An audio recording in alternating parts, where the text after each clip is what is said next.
Good evening, visitors. Welcome to the Australian War Memorial's last post ceremony. My name is Sandy Smith, and joining us today from the Royal Australian Air Force is Group Captain David Scott, who is a member of Flight Sergeant Joseph William Muntz's family, whose story will be told shortly. We welcome all families who are in attendance this evening. We warmly welcome Group Captain Ernie Walsh, President of the ACT Division of the Air Force Association.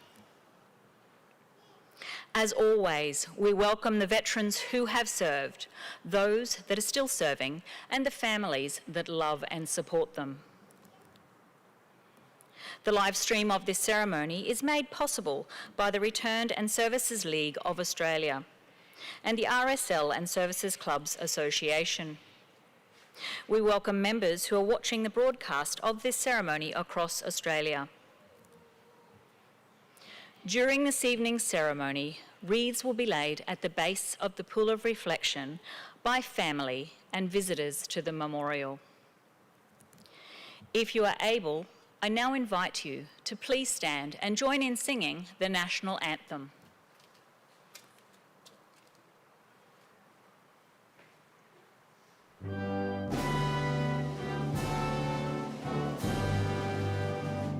Australians, oh, let us rejoice, for we are one and free. We've golden soil and wealth for toil, our home is got by sea. Our land abounds in nature's gifts of beauty, rich and rare. In history's page, let every stage advance Australia fair. In joyful strains, then let us sing, advance Australia fair. If you are able, please be seated. The Australian War Memorial was the vision of Charles Bean, Australia's First World War official historian. Bean landed with the Australian troops on Gallipoli and stayed with them at the front through to the end of the war. The idea of this national memorial and museum came to him at Pozières, France, in the depths of the bloody fighting of 1916. Bean's idea was that this would be a place where families and friends could mourn loved ones buried in faraway places. It would also be a place that could help all Australians understand what these men and women had endured and what they had done for us. Bean's vision, to which we remain true, is best expressed as inscribed in the entrance to the memorial's galleries. Here is their spirit in the heart of the land they loved, and here we guard the record which they themselves made. Tonight we'll read the story behind just one of those on the Roll of Honour, which lists the names of more than 103,000 men and women who have given their lives for us in war and on operations for more than a century. But first, we present our lament. Flowers of the forest. Wreaths or floral tributes will now be laid at the base of the Pool of Reflection.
Today, we remember and pay tribute to Flight Sergeant Joseph William Muntz.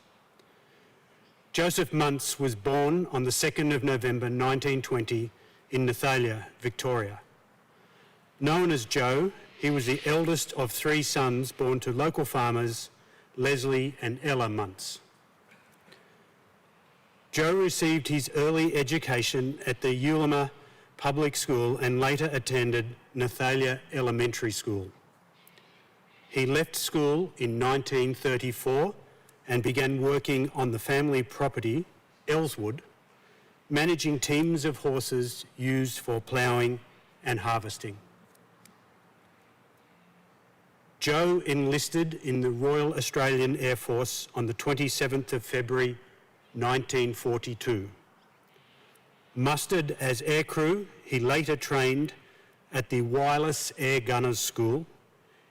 He later attending Bombing and Air Gunnery School at West Sale. This is where he met his sweetheart, Marjorie Branchflower. The two became engaged just before Joe embarked for England in January 1943. As part of the Empire Air Training Scheme, he was one of almost 27,500 RAF pilots, navigators, wireless operators, air gunners, and flight engineers who throughout the course of the war joined the Royal Air Force squadrons or Australian squadrons based in England.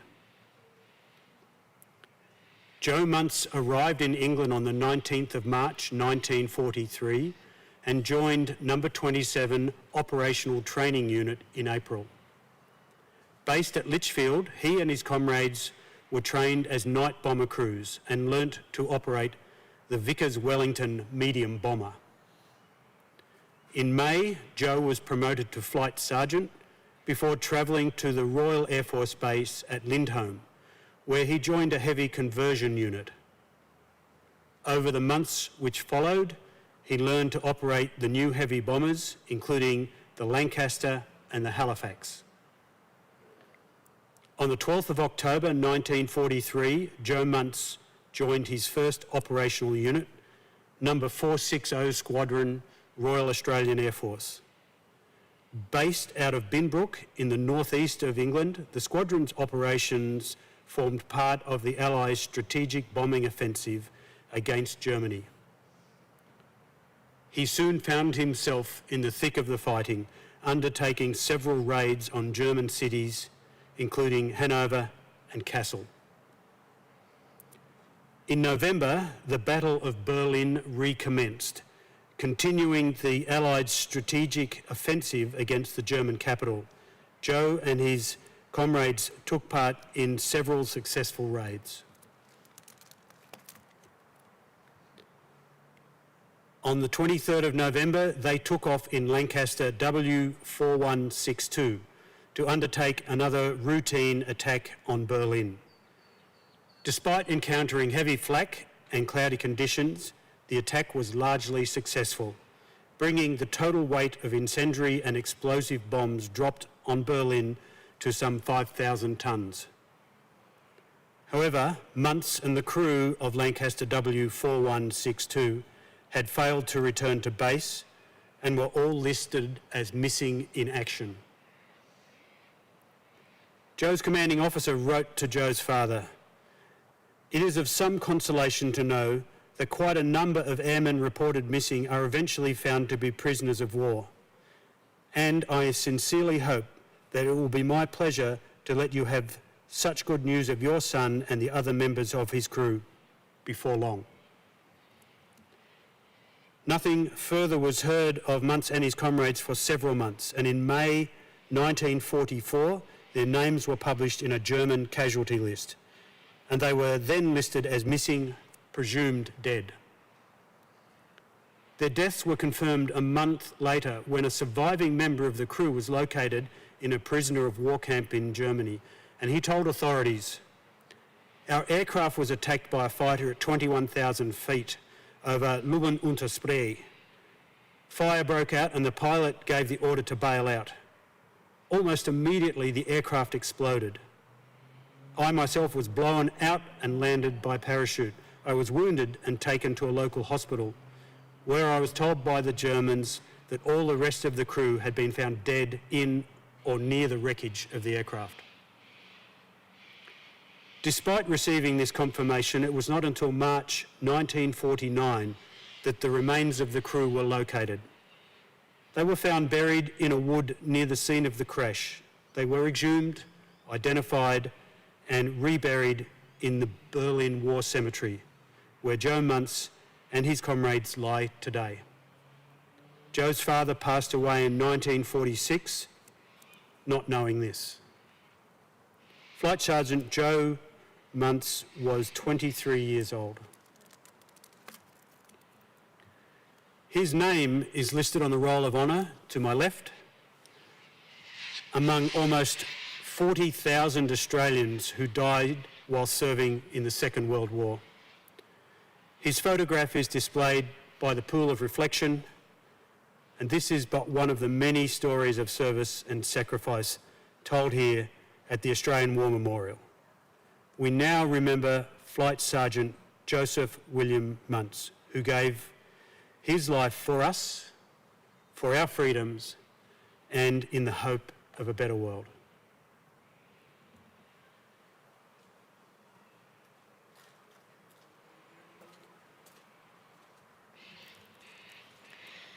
Please stand for the reading of the ode and the sounding of the last post. They shall not grow old as we that are left grow old. Age shall not weary them, or the years condemn. At the going down of the sun and in the morning, we will remember them. We will remember them.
Lest we forget. Lest we forget.